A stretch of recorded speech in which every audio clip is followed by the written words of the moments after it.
Hello hello मेरे प्यारे प्यारे दोस्तों, आपका मेरे चैनल में स्वागत है। मेरे चैनल का नाम है रजनीकांत सिन्हा। ये यूट्यूब का चैनल है, ये यूट्यूब का चैनल है, समझे कि नहीं? ये तो है। तो हम क्या करने जा रहे हैं, ये देखो यहाँ लिखा हुआ है 2.1 two dimensional problem a central orbit, इसका टाइटल है, समझे कि नहीं? सेंट्रल ऑर्बिट क्या होता है और इसमें हम सवाल भी सॉल्व करेंगे जो 2 डायमेंशनल होगा। एग्जामिनेशन पॉइंट ऑफ व्यू से वेरी वेरी इंपॉर्टेंट है कि नहीं? तुम्हारे एग्जामिनेशन में इस तरह के क्वेश्चंस भी रहेंगे, तो तुम तैयारी कर लो। तो ये हमने नंबर दे दिया है 2.11, है कि नहीं? 2.1 ये था, तो इसी का पहला पार्ट नोट अभी करा रहे हैं, है ना? Consider a curve in space, समझे कि नहीं? एक कर्व की कल्पना करो, और लेकिन वो कैसा है? वो कागज पर नहीं है कर्व, वो स्पेस में है, समझे कि नहीं? वो कागज पर नहीं बन सकता है। तो स्पेस वाला कर्व का एग्जाम्पल तुमको हम दे रहे हैं, है कि नहीं? स्प्रिंग तुम देखे होगे, स्प्रिंग जो होता है ना, कलम में के अंदर में रहता है कि नहीं? तो वो जो ऐसे ऐसे करके जो लपेटा रहता है, धीरे धीरे ऊपर भी चढ़ता है, वो एग्जाम्पल हो जाएगा कर्व इन स्पेस का, है कि नहीं? ये है। या मान लो कि तुम पतंग उड़ा रहे हो आसमान में, तो पतंग का जो रास्ता होता है वो भी एक तरह से मान के चलो कि कर्व है कि नहीं? आसमान में है, लेकिन ये तो वो भी कर्व इन स्पेस हो गया। या तितली उड़ती है, तो वो भी एग्जाम्पल है कर्व इन स्पेस। हवाई जहाज उड़ता है कि नहीं? ऐसे ऐसे चलेगा चलेगा, फिर ऐसे ऐसे होगा, फिर ऐसे ऐसे घूमता फिरता है, ये सब एग्जाम्पल है कर्व इन स्पेस का, है कि नहीं? लेकिन तुम ये जो है कर्व इन स्पेस की कल्पना करो। Let A B A point on the curve, मान लो कि उस कर्व पर जो है एक पॉइंट है ए, है कि नहीं? Which from which arcual distances are measured, है ना? वो जो टेढ़ा मेढ़ा जो, अच्छा एक और होता है सीढ़ी, लोहा वाला, तुम देखे होगे, है कि नहीं? सीढ़ी होता है, ऐसे ऐसे ऐसे ऐसे घूमते घूमते घूमते घूमते ऊपर पहुंचा देता है, तो वो भी कर्व इन स्पेस का एग्जाम्पल है कि नहीं? अच्छा, इसमें वही समझा रहा है कि डिस्टेंस हम कैसे नापेंगे। कर्व पर तो डिस्टेंस तुम नाप लोगे, कर्व का डिस्टेंस तुम मेजर कर लोगे, लेकिन उसके लिए कहता है ना कि स्पेस में भी कर्व होगा ना, ऐसे ऐसे ऐसे ऐसे ऐसे ऐसे, ऐसे भी घूमते घूमते है, तो तुम पहले एगो पॉइंट ले लो, ये ओरिजिन हो गया, है कि नहीं? यहीं से सारा दूरी नापेंगे। अब ये दूरी नापना है, मान लो यहां पर है, तो इसका दूरी कैसे नापोगे? तो यहां से यहां तक का जो कर्व है, इसको जो है ना, कल्पना करो कि तार का बना हुआ है या धागा का बना हुआ है। अब वो धागा को ऐसे करके सीधा कर लो, तो सीधा कर लोगे तो ऐसे हो जाएगा। ये थोड़ा सा अभी छोटा लग रहा है, लेकिन ये बड़ा हो जाएगा। तो ये ए हो गया, ये पी हो गया। और इसको मेजर करना आसान है, ये स्ट्रेट लाइन हो गया, ये स्केल में रख के मेजर कर लो। तो इसी लेंथ का नाम हो जाएगा आर्क एपी। खाली एपी नहीं कहेंगे, खाली एपी मतलब कि ये सीधा सीधी हो गया, तो ये नहीं हमको लेना है, हमको ये वाला लेना है, तो इसी का नाम है आर्क एपी। इसी का सिंबल हम दिए हैं एस, समझे कि नहीं? तो ये चीज यहाँ लिखा हुआ है, यही चीज लिखा हुआ है कि let A B A point on the curve from which arcual distances are measured. A से ही हम सारा दूरी नापेंगे। अच्छा, एक तो ओरिजिन चाहिए, तो ओरिजिन तुम वो ले लो, तो वो एक ही प्लेन में हो, कोई जरूर नहीं है, क्योंकि ये तो हवा में बात हो रही है, तो ये भी ओरिजिन हवा में भी कहीं पे भी हो सकता है, ये समझ लो। ऐसा नहीं है कि ऐसे ऐसे है, ऐसे है, ऐसे है, ये कर्व हो गया, ये ए हो गया जहां से हम आर्कुअल डिस्टेंस मेजर करेंगे, और यहाँ पे ओ है, तो ये सब कोप्लेनर हो गया, ये कोप्लेनर कर्व कहलाएगा। तो ऐसा वाला फोटो नहीं है, समझे कि नहीं? ये गलत है, ये कहीं भी तुम्हारा ओ हो सकता है, लेकिन जहां तहां बनाओगे तो फोटो में कैसे दिखाओगे? तो हम लोग ये कल्पना करते हैं कि ये हवा में है कहीं पे, और ये भी हवा में है। ओके, अच्छा आप समझ लो। Let P B A point on the curve. अब इस कर्व पर कोई एक पॉइंट पी ले लो, ये हमारा ओरिजिन हो गया। अब यहां से यहां एक वेक्टर बना दो, ऐसे ऐसे कर दो, यहां से शुरू हुआ और यहां चला गया, ये इसको टच कर रहा है, ये सब नहीं है, ये गलती से ऐसे ही फोटो बन गया। तो इसी वेक्टर का नाम हम दे रहे हैं आर, आर के ऊपर दे दिया। तो वेक्टर आर का माने हम लोग समझेंगे, मतलब हो गया ओपी वेक्टर, ओ से शुरू होगा पी पे जाएगा, समझे कि नहीं? यही चीज यहां हम लिख दिए हैं। Let P B A point on the curve उस position vector is R, R का माने हो गया यही वाला ओपी। देखो ओ से शुरू हुआ पी पे खत्म हो गया। तो इसका चूंकि ओ से शुरू हुआ है, ओ माने ओरिजिन, ओरिजिन से शुरू हुआ है, इसलिए ऐसा वेक्टर को बहुत से लोग पोजीशन वेक्टर कहता है, समझे कि नहीं?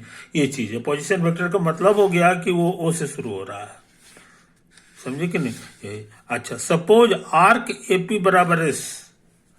अब ये जो तुम्हारा आर्क है इसी का नाम एस दे दिया। अब इसके पड़ोस में एक पॉइंट ले लो,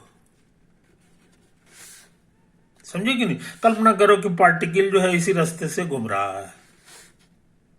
तो यहां पर जब था उस समय घड़ी में टाइम हो रहा था टी, अब पोजीशन वेक्टर ये था, लेकिन जब यहां पहुंच गया तो समय टी नहीं रहेगा।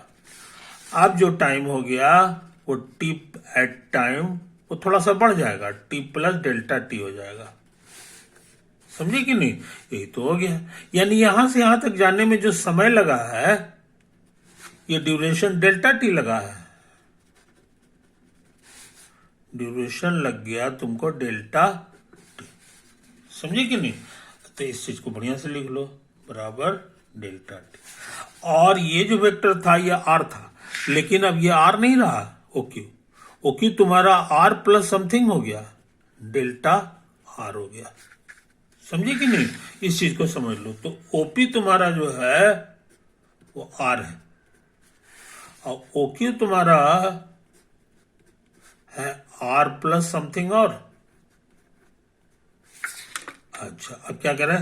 अब आर का वैल्यू यहां से भर दो, आर है तुम्हारा ओपी प्लस डेल्टा आर। अब इसको इधर ले आओ तो ये हो जाएगा ओ क्यू माइनस ओपी बराबर डेल्टा आर, समझे? अच्छा, अब तुमको पता है कि माइनस हटाएंगे तो जगह पलट जाता है,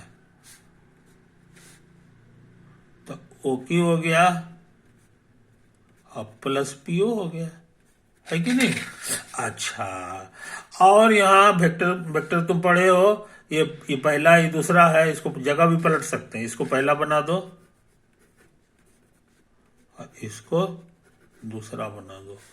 तो तुम वेक्टर का जोड़ पढ़े हो, जब भी कोई चीज कॉमन रहे जिसको हम लोग ब्रिज कहते हैं, ब्रिज रहे तो ये ब्रिज गायब हो जाता है, पहला और दूसरा, पहला और लास्ट वाला मिलता है, यानी ये पीक्यू वेक्टर हो गया, समझे कि नहीं? इसी बहाने तुम जान गए कि पीक्यू वेक्टर ही हमारा डेल्टा आर है। आई बात समझ में? तो हम लोग बहुत इंपॉर्टेंट चीज जान गए, फोटो में बनाना रहेगा कैसे बनाएंगे।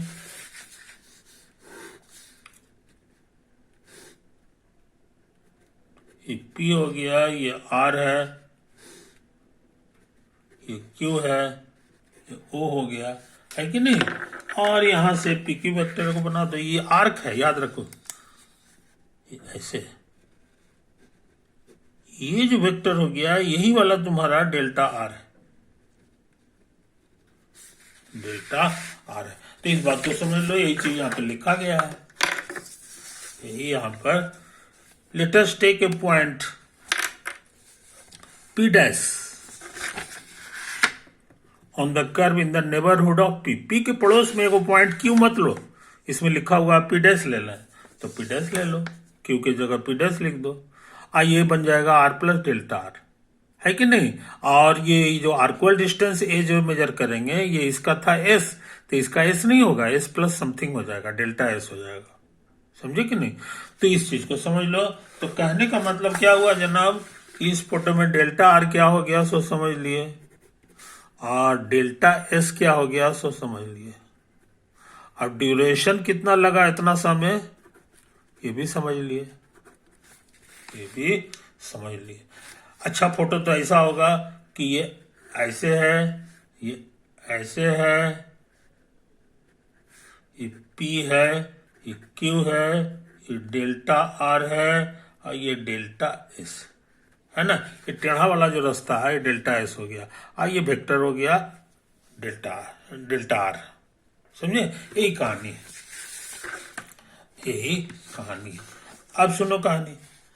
अब देखो हम क्या लिखे हैं, सो समझ लो। कॉर्ड PP डैश बराबर आर्क PP डैश। क्यों मत लिखो, इसको P डैश कर देते हैं। तो कहता है कि ये जो ब्लू रंग का जो है, ये जो सीधा वाला जो रास्ता है, इसको हम लोग कहेंगे chord PP dash. Chord PP dash. लेकिन ये काला वाला जो छोटा सा रास्ता है, इसको कहेंगे आर्क PP डैश। समझे कि नहीं। तो तुम कहोगे कि कॉर्ड जो है वो आर्क, ये दोनों बराबर नहीं है कि नहीं। कौन ज्यादा है, ये फोटो से क्लियर लग रहा है। जो टेढ़ा मेढ़ा जो स्ट्रेट लाइन वाला जो रास्ता होता है, ये सबसे कम दूरी का होता है, शॉर्टेस्ट होता है।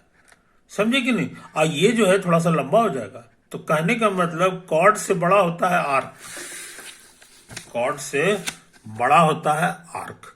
तो हम यहां लिखे हैं मगर भी हम करने जा रहे हैं कि जैसे जैसे P डैश को P के पड़ोस में लाओगे, यानी डेल्टा S को हम टेंड करा दें जीरो की ओर, छोटा करते जाएं, तो ये दोनों का जो फर्क है, ये ज्यादा है ये कम है, ये बात सही है।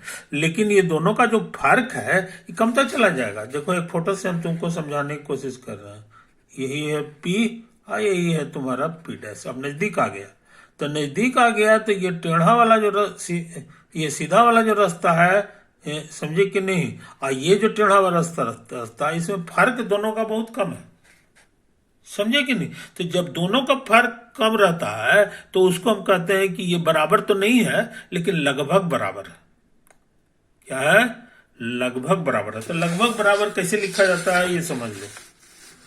मैथ में ये कॉर्ड PP डैश है गया और आर्क PP डैश, ये बराबर नहीं है लेकिन ये लगभग है, ये लगभग का साइन है कि नहीं।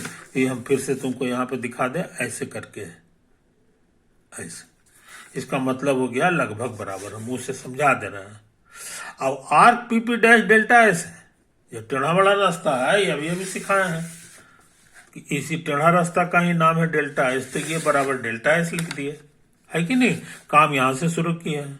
अब इसको थोड़ा पीछे जा रहे हैं, है ना। पढ़ना रहेगा तो यहां से मत पढ़ना, ये इशारा करता है, ये मंजली है कि यहीं से पढ़ना शुरू करोगे, इधर से इधर और फिर इधर से इधर पढ़ना शुरू करो। तो इस चीज को समझ लो। ये फर्स्ट इसको पढ़ते हैं और उसके बाद दाहिना तरफ इधर जाएगा और ये बाएं तरफ पढ़ना होगा तो इधर से जाना होगा। यहां से यहां मत पढ़ना, ऐसे ही पढ़ना। ये हम समझाएंगे नहीं, मुंह से समझा दे रहे हैं तुमको। जहां भी ऐसे लिखा हुआ मिले ऐसे तो तुमको समझना आसान हो गई। ये आर्क PP डैश तुमको सिखा दिया, डेल्टा S है। अब कॉर्ड PP डैश को देखो, तो कॉर्ड PP डैश जो है एक्चुअली वेक्टर PP डैश का ही मॉडुलस है। मॉडुलस माने लेंथ। तो यहां पर जो हम PP डैश जो लिखे हैं, PP डैश जो लिखे हैं, ये उसी PP डैश जो वेक्टर है उसी का ये मॉडुलस है। मॉडुलस माने लेंथ होता है। मॉडुलस का मतलब लेंथ ऑफ इतना, तो वही कॉर्ड हो गया तुम्हारा। समझे कि नहीं। और खुद PP डैश कितना है तो हमको पता है, तो ये मॉडुलस रहने दो और डेल्टा R, यानी डेल्टा R का जो मैग्नीट्यूड है वही है। और ये चीज बराबर किसके है, बराबर नहीं है। ये देखो यहाँ लिखे हैं, ये चीज और ये चीज बराबर नहीं है, बीच में ये लिखा हुआ है लगभग बराबर है। तो कहोगे कि लगभग कितना लेके चलिएगा, तो ये बात सही है कि लगभग बराबर है। लेकिन क्या है कि जैसे जैसे अब डेल्टा S को हम छोटा करेंगे, डेल्टा S हमारा जो PP डैश है कि नहीं, ये जो PP डैश है ये हम छोटा करेंगे, माने P डैश को P के नजदीक लाएंगे, वैसे वैसे इस दोनों का जो फर्क है ये खत्म होता चला जाएगा, है कि नहीं। अब बहुत नजदीक ले आएंगे तो कहोगे दोनों बराबर है। तो ये लगभग जो है बराबर कब हो जाता है, सो समझ गए। ये आप सोच रहे हैं ना कि इसको यहां से डिवाइड कर दो, डेल्टा एस से इसको भाग दे दो, तो हम delta R by delta S का मैग्नीट्यूड, तो ये चूंकि दो लगभग बराबर है तो कट छट के 1 हो जाएगा। एज ये कब, जब डेल्टा एस अप्रोचेस टू 0, जब डेल्टा एस आपका 0 की ओर चला जाए, है ना। अच्छा, लेकिन याद रखो ये वेक्टर है, ये स्केलर है, तो स्केलर से भाग दोगे, वेक्टर को भाग दो चाहे गुना करो, वो वेक्टर ही देगा, है ना। तो वेक्टर का माने हो गया उसका डायरेक्शन भी है, तो इसका डायरेक्शन किधर होगा ये समझने की कोशिश करो, समझे कि नहीं। तो फोटो जरा गौर से देखो, यहां पर तुम एक टेंजेंट खींच सकते हो, देखो ऐसे करके एक कर्व को टच करता हुआ है, तो इसी का नाम है टेंजेंट। तो जैसे जैसे पी डैश को पी के पास लाओगे, ये जो टेढ़ा लकीर है ये इसी में घुसता चला जाएगा टेंजेंट में, तो टेंजेंट बन जाता है ये। इसलिए इसका जो डायरेक्शन है ये टेंजेंट बनने जा रहा है, ये चीज हम लिख दिए हैं कि delta R by delta S coincides with the direction of tangent to the curve at P. P पर जो टेंजेंट होगा उसी में ये मिलता चला जाएगा। कहने का मतलब यह है जनाब कि इसको जो है ना, जब अप्रोच करने वाला काम करेंगे ये सब लगा देंगे तो डेल्टा लिखने का रिवाज खत्म हो जाता है, वो डी लिखा जाता है, D R by D S ही लिखाएगा, डेल्टा नहीं लिखाता है, डी लिखाता है। ये किसके बराबर हो जाएगा, तो एक ऐसा वेक्टर जिसका लंबाई 1 है, लिखें इसका लंबाई जो है मैग्नीट्यूड 1 है, और इसका डायरेक्शन टेंजेंट की ओर है कि नहीं। उसी का नाम हम दे दिए शॉर्ट में टी, यहां लिख दिए हैं, where T denotes unit vector in the direction of tangent to the curve at P. P के डायरेक्शन में जो यूनिट टेंजेंट वेक्टर, यूनिट मतलब 1 लंबाई वाला वेक्टर जो है उसी का नाम पड़ गया, वही जो है टेंजेंट जो होगा उसी के ये पूरे पूरे बराबर हो जाएगा, आप कहीं की दिक्कत नहीं रहा। तो ये तुम्हारा बहुत इंपॉर्टेंट फॉर्मूला हो गया वीवीआई, है कि नहीं। ये हम लिख भी दिए, where T denotes the unit vector in the direction of tangent to the curve. जल्दी में रहेंगे तो इसको बोलेंगे यूनिट टेंजेंट, यूनिट टेंजेंट, है ना। वेक्टर वेक्टर नहीं बोलते हैं क्यों, मुंह दर्द करने लगता है। तो तुम्हारे पास बहुत पावरफुल फार्मूला हो गया, D R by D S बराबर T, D R by D S बराबर। तो हमको लगता है मेरे दोस्त आज हम काफी इंपॉर्टेंट काम कर चुके हैं, है कि नहीं। तुमको लग रहा होगा कि इसमें डायनेमिक्स अभी तक आया नहीं, डायनेमिक्स नहीं आया, ये तो ज्योमेट्री आ गया, एक तरह का ज्योमेट्री है ना। Derivative of R with respect to S is equal to ये ज्योमेट्री है, समझे कि नहीं। तो इस चीज को समझ लो। तो कई लोग जो है आगे चल के इसको कहते हैं डिफरेंशियल ज्योमेट्री, डिफरेंशियल, इस पढ़ाई का नाम जो है डिफरेंशियल ज्योमेट्री का सबसे शुरू का पहला फॉर्मूला जो है तुम सीख चुके हो। अब आगे से मत करना कि यह कहां से आया, D R by D S बराबर टी, है कि नहीं। तो ये वीडियो को हम सोचते हैं मेरे दोस्त यहीं पे एंड कर दें, है कि नहीं। बाकी बात अगले दिन करेंगे, इसीलिए तुमको बता दिए हैं कि मेंटली प्रिपेयर्ड रहो, है ना। करीब करीब 10 लेक्चर ही जाएगा, 10 से 11-12 भी हो जा सकता है, डोंट नो कितना होगा, है कि नहीं। हम उसका नंबर देते रहेंगे 1, और तुम पढ़ाई उसी तरह से करना, 1 के बाद 2, 2 के बाद 3, 3 के बाद 4, ऐसे ऐसे करोगे तो तुम कर लोगे, है ना। Okay bye.